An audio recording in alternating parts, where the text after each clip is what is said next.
जय श्री कृष्ण। आज हम लोग सुन रहे हैं श्रीमद् भागवत महापुराण स्कंद 5 का अध्याय 10 का द्वितीय दिन, भरत चरित्र का छठा दिन। चलिए सुनते हैं। हमने कल कुछ सुना था, उससे आगे भी बताऊंगी। ओम श्री गणेशाय नमः, ओम सरस्वत्यै नमः, ओम श्री सद्गुरुदेवेभ्यो नमः, श्री कृष्ण शरणं मम, ओम विष्णवे नमः, ओम श्री लक्ष्मी नारायणाय नमः।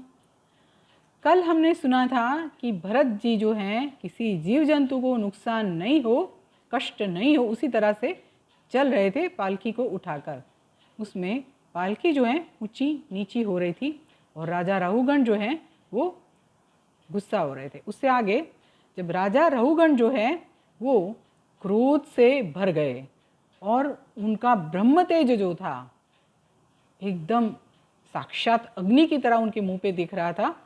और ऐसे ही राजा रहुगण ने भरत जी को कटाक्ष में बताया, पूछा, कहा कि भाई तुम तो बहुत थके हुए हो, ये तुम्हारे जो मजदूर साथी सब है वो तो तुमको कोई मदद नहीं कर रहे हैं, तुम्हारा तो शरीर भी पतला है, मतलब तुम मोटे भी नहीं हो, और तुम्हारा जो बुढ़ापा है उसकी वजह से तुम परेशान हो। ऐसा कटाक्ष किया उनके ऊपर।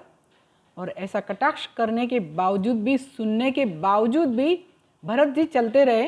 महात्मा भरत जो है पालकी को लेकर चलते ही रहे, आगे चलने ही लगे, चलते ही रहे। क्यों?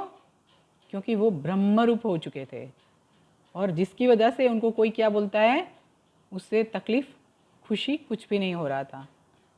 फिर भी पालकी तो ऊंची नीची हो ही रही थी। राजा गुस्से से, क्रोध से फिर से लाल पीला हो गया। राजा रहुगण जो हैं गुस्से में लाल पीला हो गया। फिर से बोला, क्या तुम जिंदा मुर्दा हो? तुम जिंदा मुर्दा हो?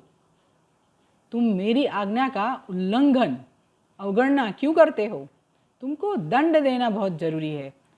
रहुगण राजा को बहुत अभिमान था कि खुद पंडित है और इसीलिए वो प्रभु के भक्त का अपमान कर रहा था और तिरस्कार